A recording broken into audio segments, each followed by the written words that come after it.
네, 안녕하십니까. 김 선생의 서울 이야기를 진행하는 강사 김효입니다. 이번 시간에는 서울 중구 퇴계로에 대해서 말씀드려 보도록 하겠습니다. 지금 지도상에 표시되어 있는 것처럼 서울역에서부터 신당 사거리까지 이어지는 서울 중구의 동서의 중요한 간선도로 기능을 하고 있는 것이 바로 이 퇴계로가 되겠습니다. 퇴계로라는 이 도로명이 전국적으로 보게 되면 안동, 경상북도 안동에도 있고요. 또 강원도 춘천에도 이 퇴계로가 있어서 이를 구분해서 서울 중구 퇴계로라는 제목을 붙여봤습니다. 이 퇴계로는 총 연장이 3.5km에 달하고 8차선 도로에 해당되는 아주 대로가 되겠는데요. 서울역에서부터 회원역, 회원사거리, 명동, 충무로역을 거치다 보니까 지금의 지하철 4호선 노선과 연계가 된 바로 이 도로가 되겠고요. 성동고교 이 교차로까지 이어지는 길이 되겠습니다. 그러다 보니까 서울역 쪽에 만리고개, 만리로부터 제길로부터 이 왕십리로를 연결해주는 중간길이 바로 이 퇴계로에 해당된다라고 보시면 되겠고요.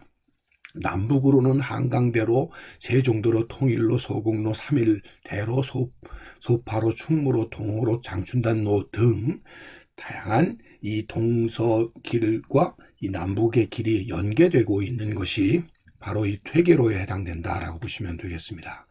이 퇴계로라는 명칭이 붙여지게 되는 그 배경이 되게 되는 것이 바로 1885년에 청계천 남쪽 지역의 일본인들의 거리 지역이 허용이 되기 시작해서부터라고 보시면 되겠습니다. 그러다 보니까 남산 북쪽 기슭에서부터 이 청계천을 사이에 두고 일본인들이 점차 자리를 잡기 시작하게 되었고, 특히나 이들이 소위 외성대라고 해서 남산 기슭에 일본 공사관을 자리 잡게 하고 그곳에 병영을 설치하기 시작하게 되는데, 이 결과로 1985년부터 이 1910년 사이에 이 퇴계로를, 지금의 퇴계로를 중심으로 하는 지역이 일본인들이 대대적으로 거주를 하게 되는 지역이 되어서 말 그대로 일본인 타운이 형성되게 되었다라고 보시면 되겠습니다. 이 결과로 그들의 도시 설계에 있어서도 이 퇴계로를, 현재의 퇴계로를 중심으로 하는 노선이 대단히 중요하게 되면서 청계천 남쪽 지역의 황금정로라고 하는 지금의 을지로로부터 이 퇴계로에 이르는 지역을 중심으로 하는 새로운 도시교통로의 설계가 이루어지게 됨으로써 남북으로는 이 광화문통을 거쳐서 태평통으로 이어지게 되고요. 또 하나가 바로 이 남대문통이라고 하는 것과 연계가 되게 되면서 이 길 자체가 대단히 중요한 의미를 갖게 되었다라고 보시면 되겠습니다. 이것과 연계가 되게 된 것이 바로 이 서울역이 되는 것이죠.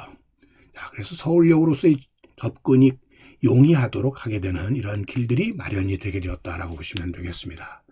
그래서 처음에 이 길은 퇴계로의 원래 이름은 대화정통이라는 명칭을 붙이게 되었는데, 이 대화라고 하는 것의 발음을 보게 되면 이것이 바로 야마토라는 것이죠.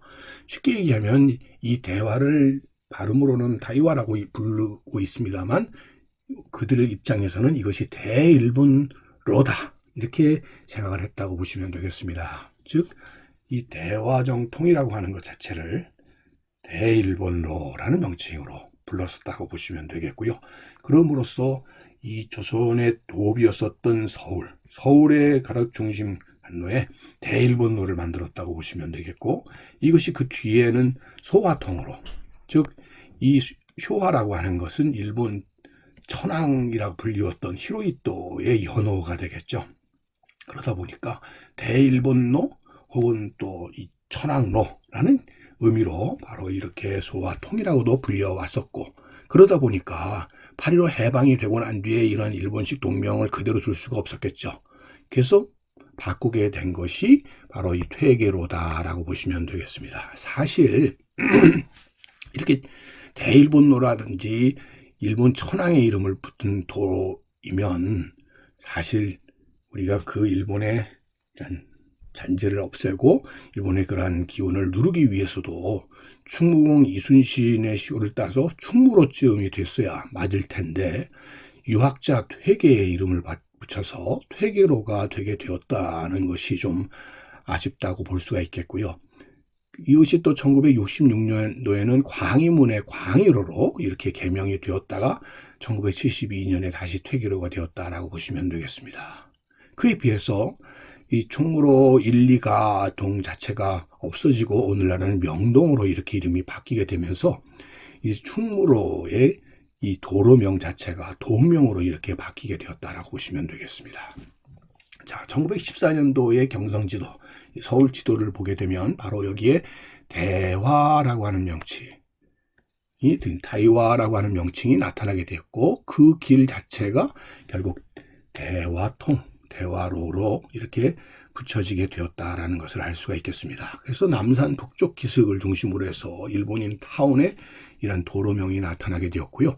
지금 이것이 바로 청계천이 되겠고 청계천 남쪽에 황금정로라고 하는 명칭이 등장을 하게 되고 그 남쪽 지역으로 일본인 타운들을 중심으로 해서 이렇게 명칭이 붙여지게 되니 그 본전통이라고 불렸었던 것 밑에 저희 대화정통이라고 하는 명칭이 이 시기에 일제강점기의 관광지도에 표시를 하게 되었고요. 그 주변 지역에 일본인들의 저희 삶과 관련이 되는 이런 많은 건물들이 이곳에 자리 잡게 되었다라고 보시면 되겠고 그것이 하나의 관광 코스로 일본인들에게 소개되게 되었다라고 보시면 되겠습니다. 그래서 이렇게 대화정통이라고 하는 명칭들이 계속 사용이 되었고 오늘날의 필동에 해당되는 바로 이 다이와조라고 하는 이런 지명, 동네 이름과 함께 도로명이 같이 사용이 되게 되었다라고 보시면 되겠습니다. 그것이 이제 해방이 되고 나면서 황금정이라고 불렸었던 고관의 맛이라고 불렸었던 것이 을지문덕을 따라서 을지로로 바뀌게 되었고요. 소위 혼맛지라고 불렸었던 본정이라고 불렸었던 것을 충무로로 이렇게 바꾸게 되었던 거고요. 메이지초라고 불렸었던 것이 명동으로 오늘날 명동으로 이렇게 바뀌게 되었다고 보시면 되겠습니다. 자, 그와 더불어 타이와초라고 불렸었던 소위 대화정이라고 불렸었던 것이 퇴계로가 되었다라고 보시면 되겠죠. 자, 그래서 동서간의 중요한 간선 도로로서 북쪽의 율곡로로부터 종로, 청계천로와는 별개로 이 황금정로와 혼맛지가 있는 지역, 그 다음에 효화로라고 불렸었던 것들이 해방 이후에는 을지로, 충무로, 퇴계로 등으로 이렇게 명칭을 바꿔 나갔다라고 보시면 되겠습니다.